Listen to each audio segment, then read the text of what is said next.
ఈ ఇవాళ ఈ సభ ఏర్పాటు చేయడంలో నాకు మా బుక్ ఫెస్టివల్ సొసైటీకి చాలా స్వార్థం ఉంది. అదేంటంటే మనందరం మనోహర్ నాయుడికి అవార్డు రావటాన్ని, అతనికి బాధ్యతని పర్మనెంట్గా అప్పచెప్పడానికి వీలైన ఒక అవకాశంగా భావించి సభ ఏర్పాటు చేశాను. మా సొసైటీలో నేను మాట్లాడుకున్నాను, నేను లక్ష్మయ్య.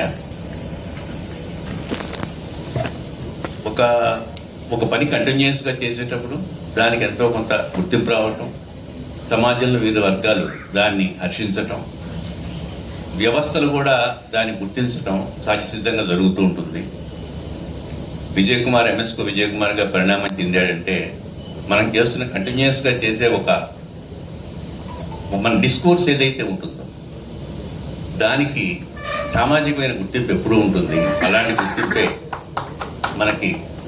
మన ప్రభుత్వం మన మనోహర్ నాయుడుకి ఇచ్చింది. అందుకు మనోహర్ నాయుడు నా ఆశీస్సుల్ని, అభినందనల్ని తెలియజేస్తున్నాను. మన అందరి వాడు మనోహర్ నాయుడు కళారత్న అవార్డు రాగానే నాకు ఫోన్ చేశాడు. నేను అప్పుడు బహుశా విశాఖపట్నంలో ఉన్నా. ఫోన్ చేసి వెంటనే చెప్పా, నువ్వు అవార్డుకు ఖచ్చితంగా తగినటువంటి వాడివి, యూ డిజర్వ్ ఇట్ అని చెప్పి అభినందించాను. ఎందుకంటే ఆయనకు వచ్చినటువంటి కళారత్న అవార్డు నాకు 27 సంవత్సరాలుగా, అంటే మనోహర్ నాయుడు మామూలుగా ఇంటర్మీడియట్ చదివేటప్పటి నుంచి, ఇంకా దానికంటే ముందు నుంచి కూడా పరిచయం. ఇంటర్మీడియట్ చదివేటప్పుడు కొంచెం డిగ్రీలోకి వచ్చిన తర్వాత మరి కొంచెం, హైదరాబాద్కి వచ్చిన తర్వాత కంప్లీట్గా మగ్దుమ్మలోనే ఉన్నాడు. అట్లా రంగారెడ్డి జిల్లా ఏఎస్ఎఫ్ సెక్రటరీగా అట్లా పనిచేస్తూ రాష్ట్ర విభజన సందర్భంగా విశాలాంధ్ర బుక్ హౌస్కు పోవాలని చెప్పేసి నారాయణ గారు ఆదేశించారు. ఆ మేరకు ఆయన ఇక్కడికి వచ్చి ఆ బాధ్యతలు నిర్వర్తించడం, అందులో విజయవాడ లాంటి నగరంలో మనోహర్ నాయుడు గారు గట్టిగా సస్టైనబుల్గా నిలబడడానికి విశాలాంధ్ర ఒక కారణం అయితే, విశాలాంధ్రతో పాటు ఇక్కడ మన పెద్దలు చెప్పారు మాట్లాడేటప్పుడు, నా కుమారుడు అని చెప్పేసి ఎంఎస్కో విజయ్ కుమార్ గారు చాలా ప్రధానమైనటువంటి పాత్ర పోషించడం, వీటన్నిటితో పాటు మన లక్ష్మయ్య గారు సహజంగా విశాలాంధ్ర ప్రజాశక్తి బుక్ హౌస్, కానీ నేను చూసినటువంటి, నాకు తెలిసినటువంటి, నేను గమనించినటువంటి దాంట్లో వాళ్ళిద్దరి మధ్య ఉన్నంత అన్యోన్యత ఇంకా ఎవరి మధ్య కూడా నేను చూడలేదు. ఎందుకంటే అస్సలు సాధ్యమే కాదు. కానీ వాళ్ళిద్దరి మధ్య విపరీతమైనటువంటి అన్యోన్యత.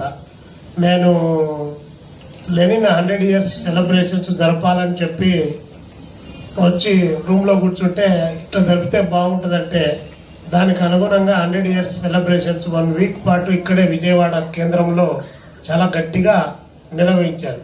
వాళ్ళు ప్రజాశక్తి విశాలాంధ్ర బుక్ హౌస్ అనే పేరుతో.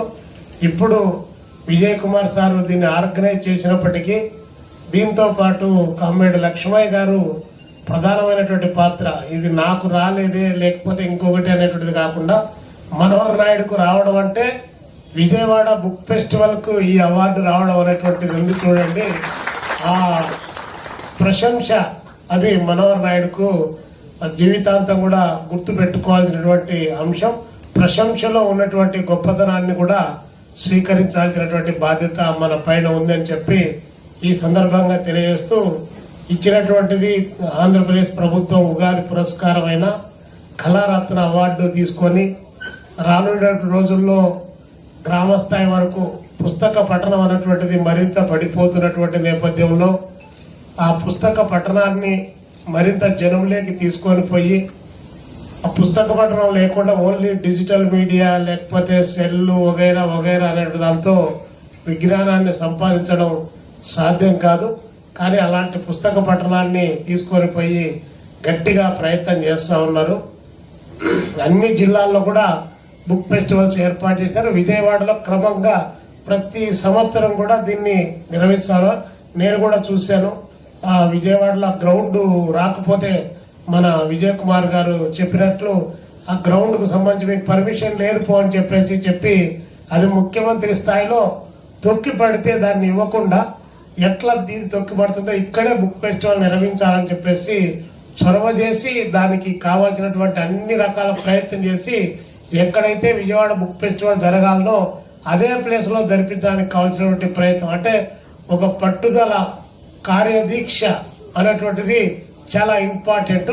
అలాంటి దాంట్లో మనోహర్ నాయుడు చాలా గట్టిగా నిలబడి పనిచేస్తాడు. కాబట్టి మన విజయ్ కుమార్ సార్ గారు ఆశించినట్లు మేమేం అతనికి వేరే ఏం పనులు ఏం అప్పగించము.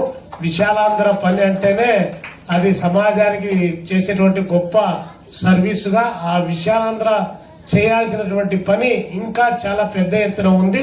దాన్ని మనోహర్ నాయుడు గారు ఏ రూపంలో తీసుకొని పోయినా కూడా సంస్థతో పాటు తనకు ఇవన్నీ కలిసి కోఆర్డినేట్ చేస్తే బాగుంటుంది. ఆయన ప్రతిపాదన పెడితే ఆ ప్రతిపాదన మేము అంగీకరించి అప్పుడు హరినాథ్ రెడ్డి చల్లబడేది. హరినాథ్ రెడ్డిని వారికి అప్పగించాం. అట్లా మొదలైంది సాన్నిహిత్య ప్రయాణం. అప్పుడు అన్నాడు, నాకు మంచి వ్యక్తిని ఇచ్చావు హరినాథ్ రెడ్డి అని చెప్పేసి అన్నాడు. హరినాథ్ రెడ్డి కొరసానికి పోయే కదా సార్ అన్న. అంటే అది నాకు తెలియదు, కానీ అన్నింటిలో సహకరించి బాగా చేస్తున్న కృషిని అభినందించాను. ఆ తర్వాత మనోహర్ నాయుడు తెలిసింది. మనంతా ఈ మట్టిలో నుంచి మాణిక్యంలాగా ఉద్యమాల నుంచి వచ్చేవాళ్ళే కమ్యూనిస్టులు ఉంటారు. కేవలం ఉద్యోగం కోసం వచ్చిన వాళ్ళు అట్లా ఉండరు. రాజకీయాలు కూడా చూస్తున్నాం కదా, ఉద్యమాల నుంచి వచ్చిన వాళ్ళు ఏ పార్టీలోనే ఉన్నాయండి.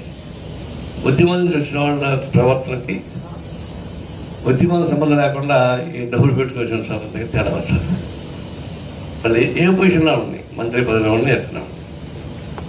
నేను అన్ని రాజకీయ పార్టీలో చూస్తున్నాను. నేను ఉద్యమాల నుంచి వచ్చిన వాళ్ళ ప్రవర్తనకి కేవలం వ్యాపార పద్ధతిలో వచ్చినటువంటి వాళ్ళ మధ్య మౌలికమైన తేడా ఉంటుంది. ఇప్పుడు ఇక్కడ కూడా అదే, ఇది కేవలం ఉద్యోగం కోసం వచ్చాడు కాదు, సమాజం కోసం అంకితం చేయడానికి ఉపయోగపడే ఒక వేదికలు పనిచేస్తున్నారు. ఆ సమయం వచ్చినప్పుడు ఎంపిక చేసుకోవాల్సిన సమయం వచ్చినప్పుడు లీడర్షిప్ జాగ్రత్తలు ఉండాలి. అడిగినప్పుడు మన మనోహర్ ఎలా అంటే వస్తా అన్నాడు. నమ్మకుంటే బట్టి కదా చెప్తాను, నేను చెప్తాం. అతనంటే చిత్తూరు ఉన్నాడు, అర్జెంటుగా భార్య తీసుకోని చెప్తున్నాము. మాట్లాడడానికి వచ్చి తీసుకున్నాడు. అదే బయట నుంచి ప్రొఫెషనల్గా అడ్వైజ్ చేసి ప్రొఫెషనల్ ఈ పద్ధతి పనిచేయడం సాధ్యం కాదు. అదే చేశాను. మెడ్రాస్లో చెన్నైలో చేశాం, ప్రొఫెషనల్గా పెట్టారు. అతను తక్కువ టై బూట్ వేసుకొని చేస్తే నాకు డౌట్ వచ్చింది.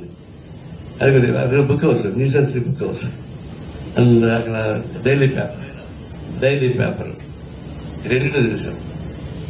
ఆ న్యూస్ అండ్ బుక్ హౌస్ పెట్టినోడైతే స్లోగా పార్టీ నమ్మకం పెట్టుకున్నట్టు పైన నల్లకన్న లాంటి వాళ్ళు కమిటీలు ఉన్నారు, సంతకం పట్టుకుంటూ పెట్టేశారు. అది దాన్ని వాడు డాక్యుమెంట్ చేసి ఆ సంస్థ మొత్తం వాడే ఓనర్గా నమోదు చేసుకున్నాడు. స్లోగా తెలిసింది మాకు, ఓనర్షిప్ మొత్తం పోతుందని తెలిసి అప్పుడు నిలబడాల్సి వచ్చింది. అప్పటికే చాలా కష్టం చేశారు. వాళ్ళని బయట చూసినాడు. ఇప్పుడు మన ఉద్యమం చూసిన పెట్టారు, సదానందాన్ని పెట్టారు. ఆయన మా మూమెంట్ నుంచి వచ్చినాడు చేసుకుంటున్నాడు. అట్లా ఈ అక్షర ప్రపంచం అనేది చాలా ప్రాముఖ్యమైంది. ఒక మోసం పోసినటువంటి వ్యవస్థ కాదు.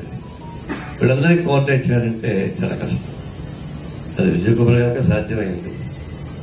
ఇప్పుడు చాలా నేర్చుకోవాలి. మనోహర్ అభినందిస్తున్నా విజయ్ కుమార్ గారి నుంచి బాగా నేర్చుకోవాల్సిందంటే ఎవరైనా కన్విన్స్ చేయగలరు జాగ్రత్తగా. ముందు నో అన్నా కూడా ఆయన పద్ధతులు దాన్ని నడిపించుకుంటూ వస్తాడు. అందుకే ఇప్పుడు ఎంఎస్ కోనక్నే మోస్ట్ పాపులర్ సంస్థ. ఇది దీనికి సంబంధించినటువంటి దీనిలో ఈ సమాజ మార్పుడికి ఏం జరగాలి? ప్రజలు చైతన్యవంతం చేయాలి, చదువులను ఆకర్షింపజేయాలి. అనేక ఒత్తిడితో వస్తా ఉన్నాయి. నెగిటివ్ ట్రెండ్స్ ఎక్కువ వస్తాయి. ఈ నెగిటివ్ ట్రెండ్ నుంచి బయటపడకపోతే సమాజానికి నష్టం వస్తుంది. అలాంటప్పుడు చాలా ప్రాముఖ్యత కలిగినటువంటి ప్రపంచం దీన్ని